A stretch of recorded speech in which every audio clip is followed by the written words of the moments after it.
तो हम लोग जा रहे हैं गाइस सारस पक्षी को ढूंढने। पता चल रहा है कि वो कहीं बरेली में घायल अवस्था में है, तो हम वही चल रहे हैं सारस पक्षी को ढूंढने। और बहुत हमें जानकर दुख हुआ गाइस कि मतलब सारस पक्षी हमारा घायल हो गया है। तो चलिए फिर हम चलते हैं सारस पक्षी को ढूंढने, देखते हैं सारस पक्षी कहाँ है।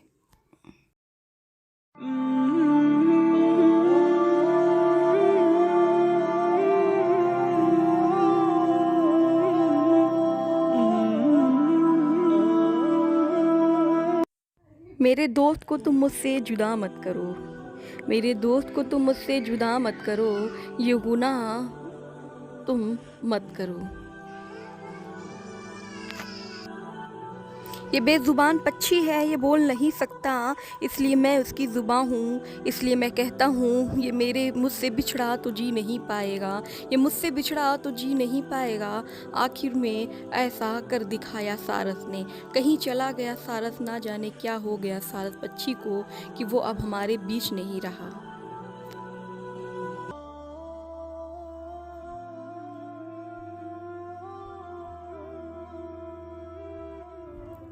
अगर मेरे पास ज़ुबान नहीं है तो क्या कोई मेरी ज़ुबान नहीं बन सकता? अगर मैं बोल नहीं सकता तो क्या कोई मुझे समझ नहीं सकता? क्या मोहब्बत करने का अधिकार सिर्फ़ इंसानों को है, एक पक्षी या पशुओं को नहीं, या मुझको नहीं है? तो फिर मेरे साथ ऐसा ज़ुल्म क्यों हो रहा है? क्यों किया जा रहा है ऐसा ज़ुल्म मेरे साथ? तो गाइस, ये है एक सारस पक्षी की दिल की आवाज़, मन की आवाज़, जो आज तक किसी ने भी नहीं सुनी, और जिसका जैसे मन किया उसको वैसे नचाता रहा। सारस पक्षी वायरल हुआ तो लोग उसके पीछे भाग पड़े, सारस पक्षी वायरल हुआ तो लोग उसको देश दुनिया भर में देखने के लिए दूरों कोसों से आते रहे, सारस पक्षी को भीड़ लगा लगा के देखते रहे। फिर भी सारस पक्षी को बुरा नहीं लगा, सारस पक्षी भी आराम से लोगों के साथ फ़ोटो खिंचवाता, वीडियो बनाता रहा अपने हर किसी चैनल पे। पूरे यूट्यूब पर आपने सारस पक्षी की वीडियो ही सिर्फ देखी होंगी। अगर पूरे यूट्यूब पे आजकल कोई चर्चे में था, कुछ भी चर्चित था देश दुनिया में, तो ये सारस पक्षी चर्चित था। लेकिन इस सारस पक्षी के साथ आज हम कैसा व्यवहार कर रहे हैं? हम अपने स्वार्थ के लिए एक दोस्त से जुदा कर दिए, एक दोस्ती तोड़ने का हमने गुनाह किया, एक दोस्त से अलग रखने का पाप किया।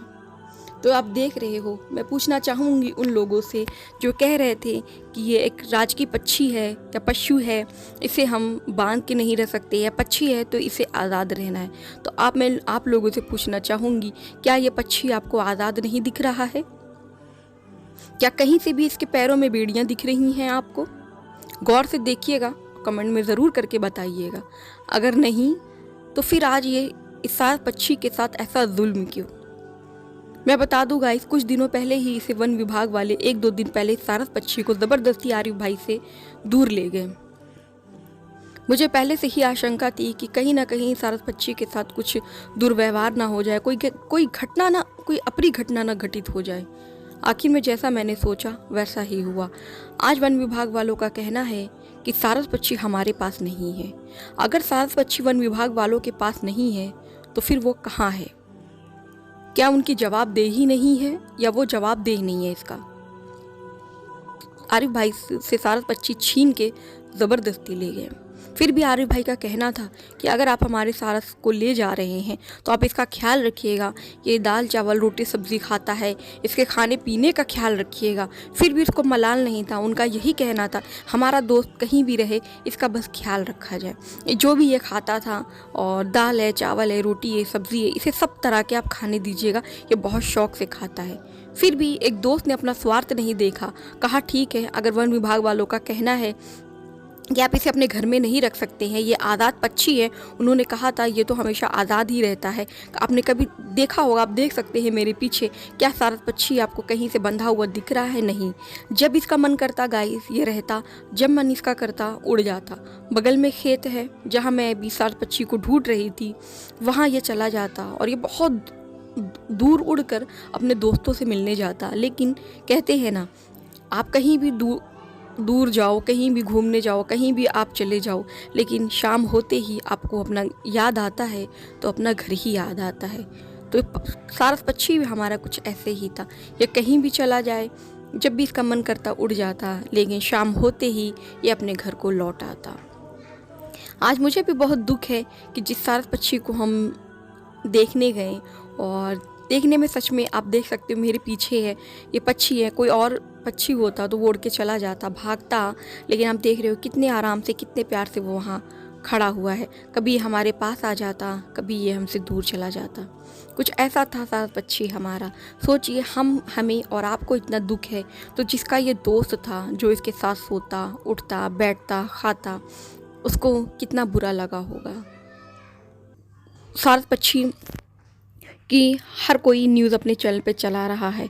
हर किसी की सरकार से मांग है कि सारस पक्षी को, आरिफ भाई को वापस दे दिया जाए। और मांग उठते ही उठते इतनी देरी हो गई कि सारस पक्षी के साथ ना जाने कौन सी दुर्घटना हो गई कि सारस पक्षी, वन विभाग वाले कह रहे हैं कि सारस पक्षी हमारे पास नहीं है, वो कहीं चला गया। और ऐसा भी बताया जा रहा है कि बरेली में कहीं किसी के द्वारा देखा गया है कि सारस पक्षी घायल हो गया है। तो पता नहीं इसमें कितनी सच्चाई है और कितनी नहीं, ये तो वक्त ही आने वाला बताएगा। लेकिन फिर भी हमारी सरकार से हमारी यही मांग रहेगी कि अगर सारस कहीं से मिल जाता है तो फिर इसको आरिफ भाई को सौंप दिया जाए। आरिफ भाई साल भर से अपने इसे पास रखे रहे, वो इनके साथ सोता, उठता, खाता, पीता। इतने सारे लोग, देश भर, दुनिया भर से लोग पहुँचे सारस पक्षी को देखने, फिर भी ये सारस पक्षी कहीं नहीं गया, कहीं नहीं भागा, कोई इसके साथ घटना नहीं घटी। आज मतलब वन विभाग वाले 2 दिन अपने पास ले गए, 2 दिन ये नहीं रख पाए कि पता चल रहा है कि सारस पक्षी की कोई जानकारी ही नहीं है। सारस पक्षी कहाँ है, वो कहाँ, उसके साथ कोई दुर्घटना घट गई है कि वो कहीं उड़कर चला गया है, वन विभाग वालों को नहीं मालूम। अगर उनको मालूम ही नहीं था तो फिर वो सारस पक्षी को क्यों लेके गए? अगर आपको जिम्मेदारियों का निर्वहन नहीं करना था तो फिर आपको जिम्मेदारी लेने का अधिकार किसने दिया? तो अखिलेश यादव का भी इसमें कहना है कि हमारी वजह से हम सारस पक्षी से मिलने गए, इसलिए सरकार ने ऐसा कदम उठाया कि सारस पक्षी को वो फिर वन विभाग वाले ले गए। अगर हम ना उनसे मिलने गए होते तो ऐसा नहीं हुआ था। अब अखिलेश यादव की बातों में कितनी सच्चाई है ये तो मुझे नहीं मालूम।